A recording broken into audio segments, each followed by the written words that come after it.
Good day, grade 11 STEM A students. How are you? I bet you're all excited for this coming Christmas season. But before that, let us together learn another important lesson for this moment. Once again, I am Lelaine N. Hinunangan, an education and graduating student in St. Joseph College. So now, let us start with our class discussion. Do you have any idea about figures of speech? I assume that you are all familiar with it because it's already taught in junior high school or even in elementary days. Are you excited to have a refreshment about figures of speech? Then let's dive deeper on it. So, what is figures of speech? Figures of speech entail a word or phrase that possesses a separate meaning from its literal definition. Meaning to say, figures of speech function as literary devices because words are used in other ways than their literal meanings, or typical manner of application. Figures of speech are also formed by extending the vocabulary of what is already familiar and better known to what is less well known. Figures of speech can oftentimes be found in literature, such as drama, story, and poetry. Figures of speech is for what? Or shall I say, what is the purpose of figures of speech? So, the purpose of figures of speech is to add richness in writing that will somehow have an effect on the reader. It allows the reader to have a greater understanding and ability to imagine the situations being described in the writing. Also, figures of speech help us to become creative with our write ups. Why is figures of speech important? Figures of speech make the sentence deeper and leaves the reader with a sense of wonder. It brings life to the words used by the writer. Can you imagine how beautiful figures of speech are? It absolutely makes ordinary writing extraordinary. It also catches the attention of readers to engage or dwell more on your compositions. What is the nature of figures of speech? So the nature of figures of speech come from any intentional deviation from literal statement or common usage that emphasizes, clarifies, or embellishes both written and spoken language. The nature of figures of speech is to simply elevate any words, either written or spoken compositions, para mahimong extraordinary ang words that are formulated ordinarily. In other words, we ought to make everything special just like how special my and your life is. These are some figures of speech. Actually, there are more than 20 types of figures of speech, including the most familiar ones like simile, metaphor, and the like. And I'm pretty sure that you are all familiar with simile and metaphor, since those were already taught on our junior high school or even in elementary days, right? Well, this time around, we will together learn the five types of figures of speech that are quite new to you. The first one is personification. Personification is a figures of speech in which an idea or a thing is given human attributes and her feelings or is spoken of as if it is a human. In other words, personification occurs when a thing or abstraction is represented as a person. It is an attribution of personal qualities. To have a clearer picture, let us take a look at some of the examples. First example, books reach out to kids. Books are movable, but it cannot move on its own. Rather, only human being can do so.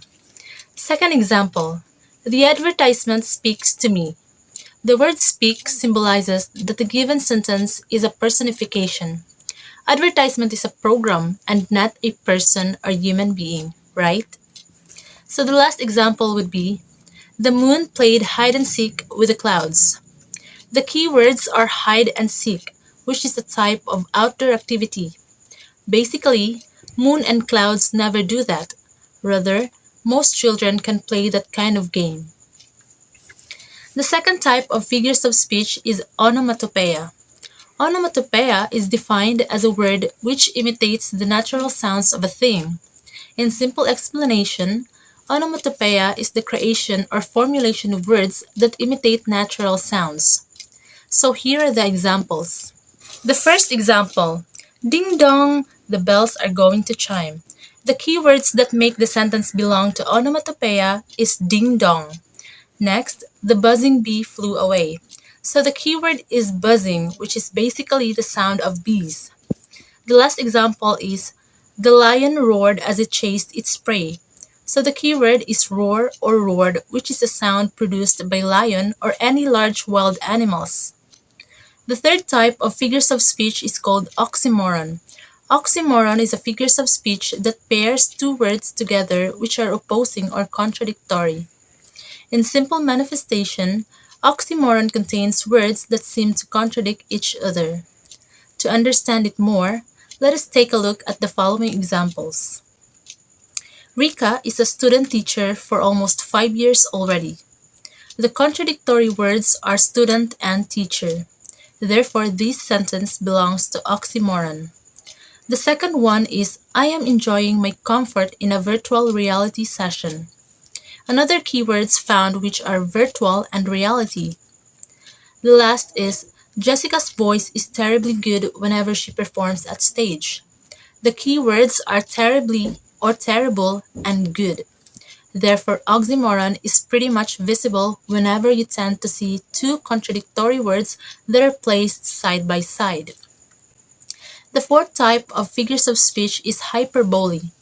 Hyperbole is often overstated or exaggerated, or statement that adds emphasis without the intention of being literally true. So it is all about exaggeration or being palabaw at anything. And because nag-express siya og palabaw nga expression, it ends up nga dili na noon tinuod ang ma-create na idea. So this type of figures of speech is good for entertaining or for comedy purposes. Here are the three examples. I'm so tired that I could sleep for a week. See, it is palabaw. I mean, who could do such a very long sleep and still perfectly alive and fine, right? I mean, possible man na mahitabo. Pero sa kanang mga tao nga in a terrible condition, like anang makomatous or maparalyze, kana noon valid pa paminawon. Pero anang mga ordinary or anang ordinary sleep ra ka for a week, that is unbelievable and impossible to happen. So much for that. The next example is I love you to the moon and back. It's very romantic, but if we interpret it literally, our I love yous can't reach the moon and then go back to where we are currently in. The last example would be Audrey can run 1,000 miles in an hour. Indeed, another unbelievable statement. The key phrase is 1,000 miles. The last and the very highlight type of figures of speech for this discussion is no other than the irony. Irony is a literary device wherein contradictory statements or situations reveal a reality that is different from what is true. It is the use of words to convey a meaning that is quite opposite of its literal meaning. This is used for fun, entertainment, and cleverness. The examples would be the bad news is that everybody got perfect scores in yesterday's test. Instead of bad news, it must be good news. The second example is, it is good of you for scolding me in front of my friends. Instead of good of you, it should be bad or unpleasant of you. The last example, this is my brilliant son who failed out of college. The adjective used is brilliant, yet the subject didn't do well on entrance exam. How can that be possible, right? So those are the 5 types of figures of speech that surely add up to your mind storage. And now, let us examine if you really understood the totality of my discussion. I am giving you one activity that conceptualizes all the elements we've talked about earlier. The activity will be given right after you've watched this video.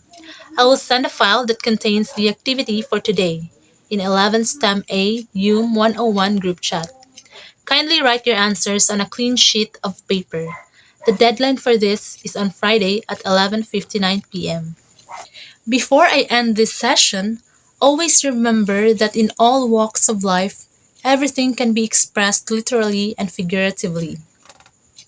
Once again, this is Lalaine and Hinanangan, your student teacher for this virtual class session.